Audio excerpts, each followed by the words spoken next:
Bonjour, je me présente, moi c'est Cédric Desfossi-Como. Je viens du Cameroun. J'étais à l'université de Thion, à un master en réseau et services distribués. Et j'ai intégré le lycée déjà en premièrement par un stage. Et ensuite j'ai continué avec ma thèse de doctorat qui est intitulée Identification dynamique des situations par le biais d'objets sensibles appliqués aux meubles connectés. Et cette thèse se fait cofinancée par l'Assemblée des pays Savoie et la société Milibre.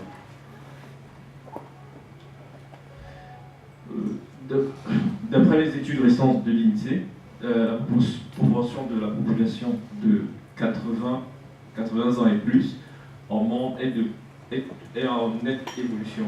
On peut remarquer qu'en 2010, de 2010 à 2030, l'INSEE prévoit une augmentation de 40% de cette proportion de la population. Et de 2010 à 2060, ce sera une augmentation de 100%. Et cette augmentation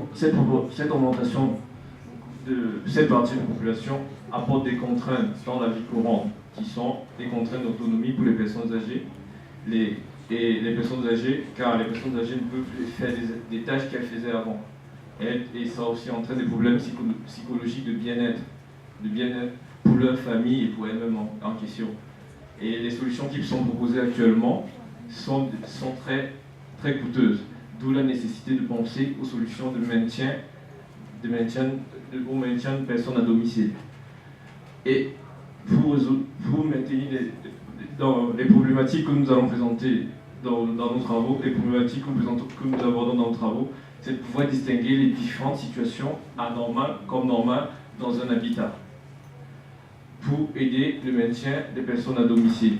Et pour atteindre cet objectif, il faudra identifier les différentes situations dans l'habitat, qui passent par la mesure de l'environnement. Et qui dit mesure de l'environnement dit instrumenter l'environnement en utilisant des objets sensibles. Comme objets sensibles, nous pouvons citer les systèmes d'alerte, les boutons d'alerte, de détection de chute, ou des dispositifs médicaux, de la domotique, des détecteurs de fermeture et des détecteurs d'ouverture et de fermeture de barrières, de présence ou de température.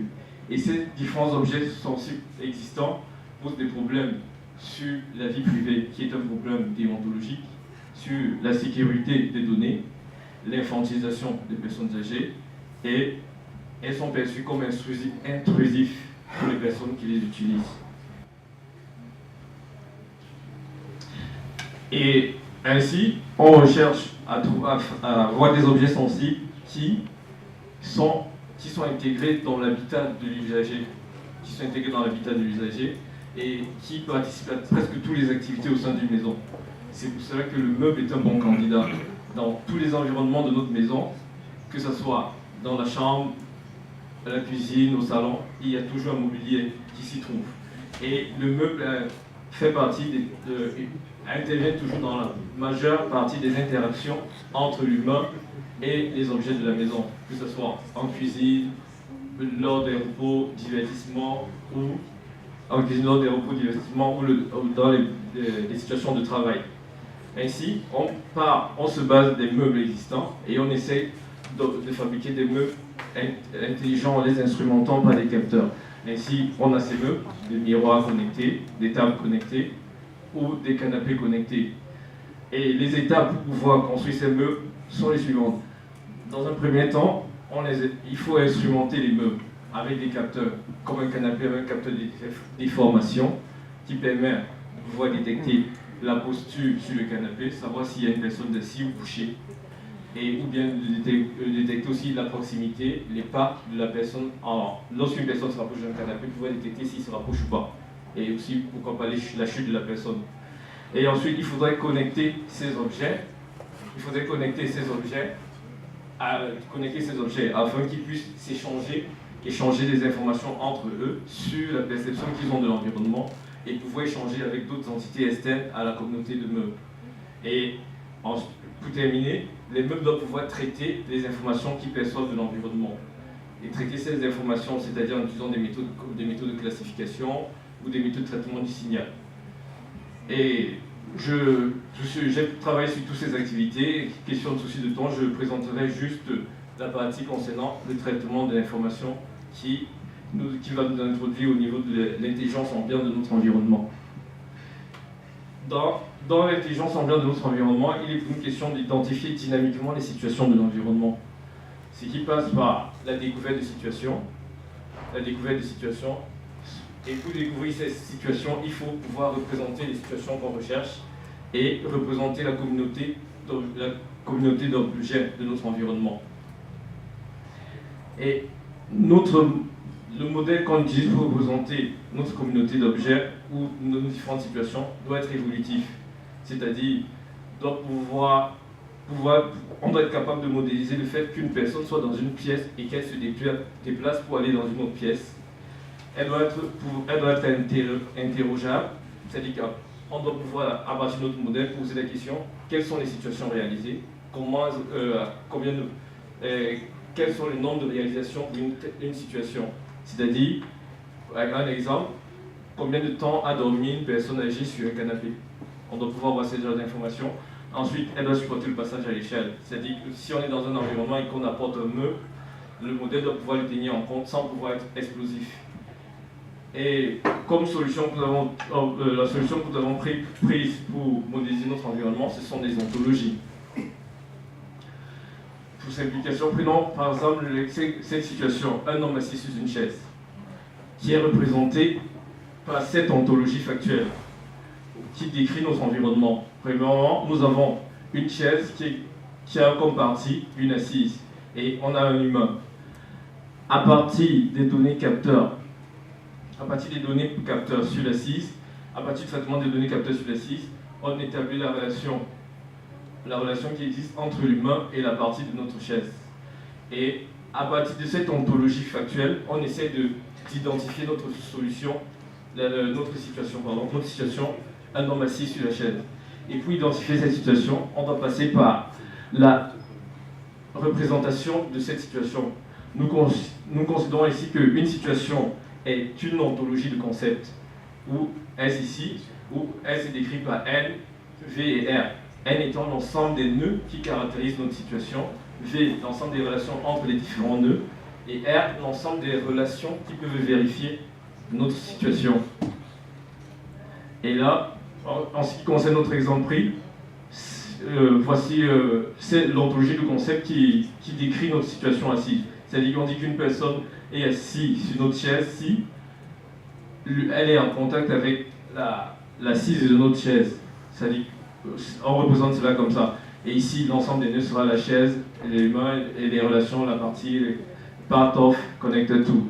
Et l'ensemble des relations l'ensemble des relations ici donne qu'on a juste une seule règle, l'ensemble des règles, pardon. Ici, on a juste une seule règle qui est on a une chaise est composée d'une partie assise, et à cette partie assise, il y a un humain qui est en connexion à cette partie assise. Et on dit que cette règle justifie le fait qu'un humain soit assis sur la chaise.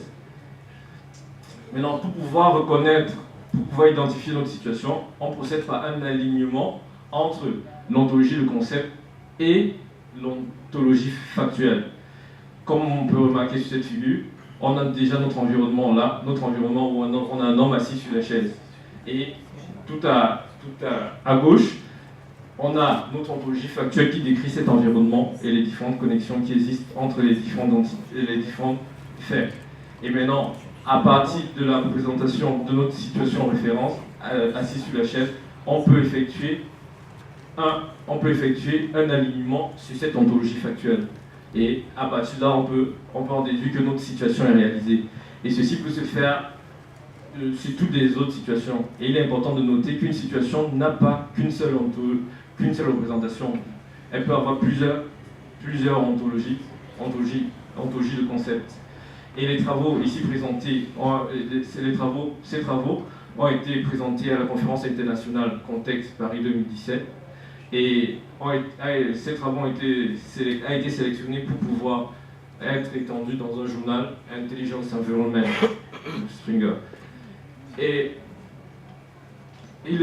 maintenant, concernant notre environnement, concernant notre ontologie factuelle, si on augmente le nombre d'humains dans ce cas. C'est-à-dire, si dans notre environnement on a deux humains au lieu d'un seul, il est question pour nous d'identifier quel est effectivement l'humain qui est assis sur la chaise. Et là, on a atterri sur des problèmes. Le but, on recherche maintenant à identifier quel est l'humain qui est effectivement assis sur la chaise. Là, on va, pour ce cas de figure, il y a des problèmes d'incertitude. Pour ce cas de figure, on va considérer un environnement où on a deux humains et une chaise, et un objet autre. Et on a une chaise qui permet de détecter s'il y a une entité assise sur elle, comme le présente cette figure. Et les différentes instances sont là. Et dans ce cas de figure, les sources d'incertitude proviennent de l'environnement déjà, du fait qu'on a deux humains dans la pièce. On a deux humains dans la pièce et des données issues du capteur. Par exemple, les méthodes qui permettent de traiter les données nous donnent l'information qu'il y a quelqu'un assis sur la chaise avec une certaine masse. Et ces données nous serviront, cette masse nous servira de pouvoir partager l'incertitude sur notre niveau de discours. Et le modèle que nous on a choisi actuellement n'est pas très adapté pour pouvoir intégrer cette incertitude. Et il y a une tentative de Fernando Popillo et un article de 2011 qui a essayé d'intégrer, de fusionner la logique floue et la représentation des ontologies. Et cette proposition ne supporte pas le passage à l'échelle, car à chaque fois qu'on essaye de monter une nouvelle entité, le modèle explose en termes d'entité, en termes de paramètres qu'il faut tenir compte dans le modèle. Et il n'est pas dynamique, car il ne change pas en fonction des données qu'on reçoit des capteurs de notre environnement. Et comme solution, nous reprenons notre environnement et l'information en provenance de la chaise qui dit un humain est assis sur la chaise est ici représentée par une instance anonyme, c'est-à-dire une entité assise sur la chaise. On représente cette information par une instance anonyme. Et à partir de cette instance anonyme, on utilise les relations CMAS qui nous permettent de définir notre univers de discours. Alors, on dit il y a une personne assise sur notre chaise et cette personne est représentée, cette entité est représentée par l'instance anonyme. Et l'instance anonyme pourra être l'humain 1, l'humain 2 ou bien l'objet 1 de notre environnement. Donc, le but pour nous, c'est de pouvoir, et lorsqu'on tient compte des concepts ontologiques, notre univers de discours se limite. Déjà, on sait que l'entité qui est assise sur la chaise est du type humain, ce qui nous permet de réduire le nombre d'instances, de réduire notre univers de discours. Donc, notre univers de discours se résumera juste au fait que l'instance anonyme pourra être soit l'humain 1, soit l'humain 2. Maintenant, pour pouvoir comment procéder pour pondérer notre modèle. Premièrement, on pondère le modèle à partir des données issues du capteur. Comme je disais tout à l'heure, le fait que la chaise donne l'information qu'il y a quelqu'un d'assis, soit par les méthodes de classification ou les méthodes de traitement de signal, donne une masse déjà à cette information que nous présentons ici par W. Maintenant, il est question pour nous de repartir cette masse sur les différentes entités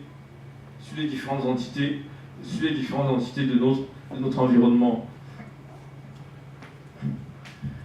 Là, par exemple, il est question pour nous de déterminer W1 et W2.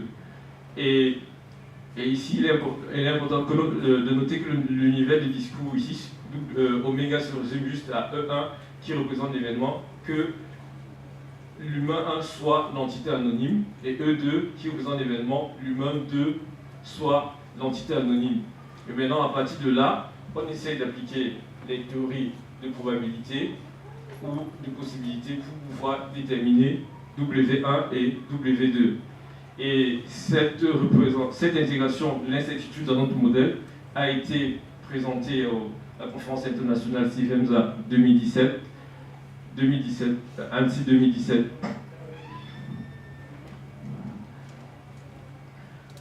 Comme bilan, nous représentons les différentes situations potentielles. Nous représentons l'environnement de nos différents objets sensibles et nous intégrons l'incertitude à notre modèle. en fait, nous arrivons aussi à identifier les différentes situations par les différentes situations de notre environnement.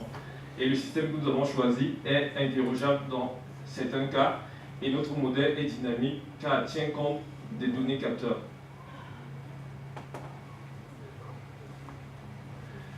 Et notre plateforme expérimentale est constituée d'une chaise connectée qui est équipée de 5 accéléromètres qui permettent de détecter la présence, la proximité, l'orientation et la façon dont on est assis sur la chaise.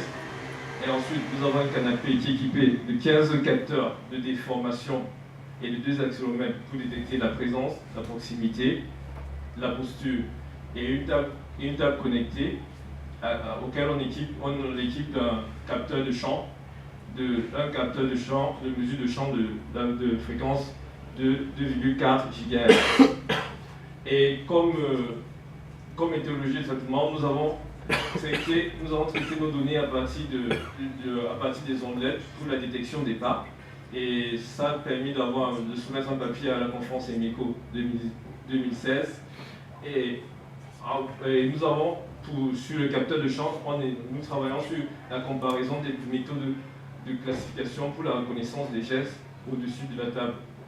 Et nous avons développé une API d'infrastructure de communication pour des objets sensibles. En perspective de la 3e année de thèse, il sera question pour nous de mettre en œuvre une plateforme expérimentale où plusieurs scénarios pourront être déployés et la rédaction du manuscrit. Et comme perspective de revue, il est question pour nous de rédiger une revue sur la reconnaissance des situations dans un habitat par l'ontologie, qui est une extension du papier présenté à contexte, et la rédaction d'une revue sur la gestion d'incertitudes dans les ontologies factuelles. Il était question dans notre problématique de pouvoir distinguer les différentes situations normales ou anormales dans un habitat. Pour le moment, nos travaux ne nous permettent pas encore de répondre à cette problématique, mais nous avons pu identifier les différentes situations dans un environnement. Nous avons pu mesurer l'environnement où nos objets sensibles sont déposés, et ensuite nous avons pu construire les objets sensibles.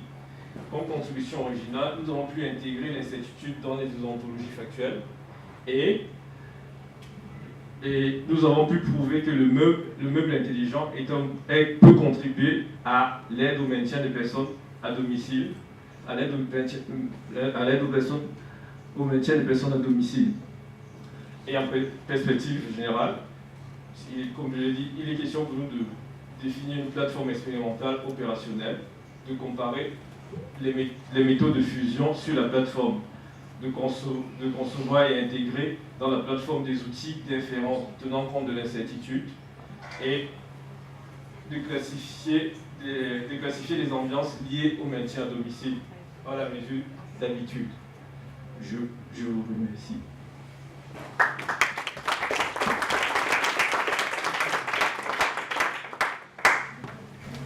Des questions? Qu'est-ce qui distingue ton ontologie factuelle d'une base de données?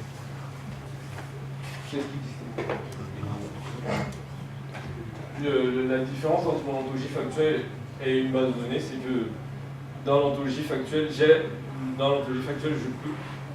je peux non seulement utiliser la théorie des théories mathématiques développées par les ontologies pour pouvoir effectuer l'alignement. La théorie mathématique développée sur les ontologies pour pouvoir effectuer l'alignement sur mon ontologie factuelle. C'est beaucoup plus dans l'aspect des règles qui sont liées aux ontologies. Dans une base de données, tu as des règles aussi. Oui, c'est juste que les règles qui sont dans la base de données ne permettront pas, par exemple, les règles qui sont dans la base de données ne permettront pas, par exemple, d'avoir des informations complètes, de pouvoir déterminer des situations propres à plusieurs entités différentes. façon bien déterminée. Tout le temps dans l'ontologie, j'ai cette possibilité de déduire des situations, à partir des règles ontologiques que je ne peux pas faire avec une base de données simple.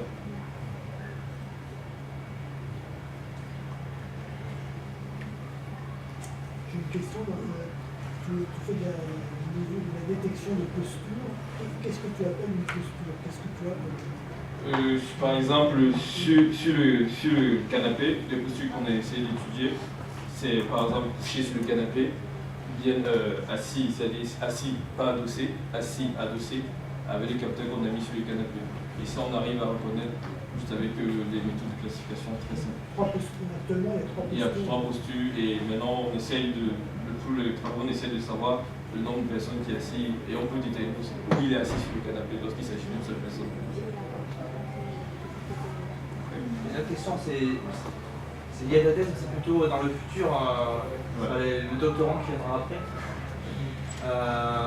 Est-ce que tu as réfléchi à la distribution des calculs? Parce que les objets, les capteurs que tu mets sur ton canapé, eux, ils n'ont pas vraiment une puissance de calcul.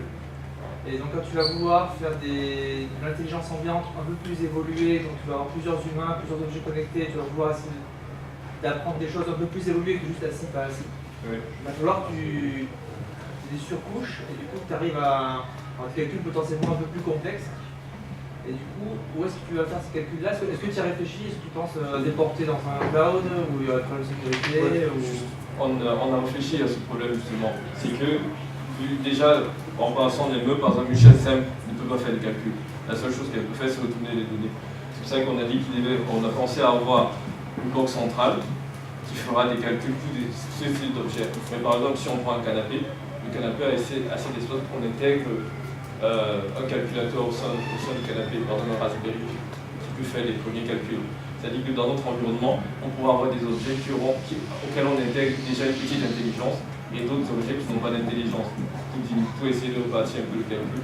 Et chaque objet, à partir de son intelligence, va renvoyer sa perception de l'environnement à une box centrale et c'est à partir de cette box centrale qu'on va essayer de retrouver les différentes situations de l'environnement. Moi, je réfléchis est-ce que le travail s'inscrit dans un contexte de normes? Est-ce que ça repose déjà sur certaines normes, sur les normes qui existent, sur les postures? Est-ce que vous avez pensé à regarder des normes qui existaient déjà pour la réalisation de plateformes opérationnelles ou des choses comme ça? Est-ce que vous avez cherché des normes qui existaient déjà dans ce type de travail, enfin de réalisation? Et même connecté, je pense peut-être que au niveau des normes, est-ce que vous avez pensé à faire Pour le moment, tous les normes, en fait, moi je ne connais pas de normes en fait, et on n'a pas trouvé de normes encore. Dans le meuble connecté, le but c'est de fabriquer des objets. Au début, le test c'est de fabriquer des objets et voir en quoi le meuble peut être utile. Est-ce que vous avez pensé justement à pouvoir réaliser ces normes, à proposer des normes C'est vrai que ça, c'était un aspect qu'on n'a pas encore regardé, je pense que ça peut être intéressant. Après, pour une distribution, je sais pas pourquoi, une distribution de ce genre de matériel, il y a eu des normes sur Déjà, le problème dans la communauté des objets connectés, c'est qu'il n'y a pas de normes en fait, même au niveau de la communication. Pour le moment, il n'y a pas de normes qui soient établies de manière générale. Ce qui fait qu'il y a pour le moment, quels qu'en soient les différents objets, c'est chaque constructeur qui fait déjà à sa guise. Il n'y a pas encore de grandes plateformes qui se sont assises pour dire par exemple que voilà comment on va définir telle chose. Mais je pense que nos travaux pourront quand même permettre de définir, d'avancer ce plan. Mais je suis qu'on est beaucoup plus sur l'aspect traitement de données.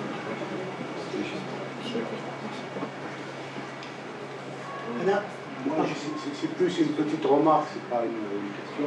Je voulais pas le dire, mais comme c'est revenu plusieurs fois, pour la rédaction de ta thèse, je pense qu'il faut faire attention à la terminologie. Tu utilises par exemple le mot dynamique. Tu dis voilà, on a rendu le modèle dynamique parce qu'il dépend des capteurs. Les capteurs, c'est des entrées. Le système dynamique, il ne dépend pas des entrées. Il doit dépendre du passé du système. Un système qui dépend que des entrées, ça s'appelle un système statique, non pas dynamique. il faut que tu aies l'intervention du passé. Si tu veux, je te fais l'analogie entre système combinatoire, système séquentiel. Système combinatoire, la sortie ne peut dépendre que des entrées, jamais du passé du système. Et là, je ne vois pas comment tu intègres le passé de ton système. Peut-être c'est le cas, hein, mais je ne l'ai pas vu. Ok. Le but, en fait, c'est on a une ontologie factuelle qui décrit un environnement à un instant T. C'est-à-dire, présentement, Patrick est assis sur la chaise. À un instant T plus 1, bon, j'insiste pas sur la posture. À un instant T plus 1, non, c'est juste une remarque. Si tu n'as pas de dynamique, c'est pour l'avenir. Tu dois faire attention que tu as vraiment le passé du système. Si c'est le cas, tant mieux, hein, c'est juste une remarque. Une deuxième remarque, tu dois faire un peu attention quand tu utilises le terme l'originalité du travail, c'est d'introduire l'incertitude dans les ontologies. Bon, je ne peux pas dire, puisque je ne sais pas ce que c'est une ontologie. Je sais ce que c'est un graphe avec orienté avec des arcs et tout ça, mais personnellement, je ne sais pas ce que c'est une ontologie, mais c'est pas grave. Dire que c'est une originalité, il faut aller un peu soft, quoi. Tu vois ce que je veux dire? Puisque utiliser des probas, des possibilités dans la théorie de graphe, c'est quand même pas tout nouveau. C'est juste une remarque. Puisqu'après, il ne faut jamais donner le bâton pour se faire battre le jour de ta soutenance. C'est juste une remarque. Il faut aller mollo. L'originalité de la démarche est d'introduire des ontologies, de l'incertitude dans les ontologies, dans le même connecté. Là, dans ce cas-là, c'est original. David, tu avais une question? Il y a comment différencier, du coup, comment distinguer une situation normale? C'est ce que j'ai dit en conclusion. En fait, pour le moment, on n'a pas encore attaqué cette situation normale parce que ça relève d'un niveau un peu supérieur. Pour le moment, je suis encore en train de mettre tous les briques qui vont permettre de pouvoir différencier une situation normale d'une situation anormale. C'est-à-dire, par exemple, une situation de chute, une situation d'assise ou bien une petite situation un petit mouvement, un faux mouvement de pied. Parce qu'il ne faudra pas appeler l'ambulance si les deux situations se présentent. Ok. C'est bon? Merci.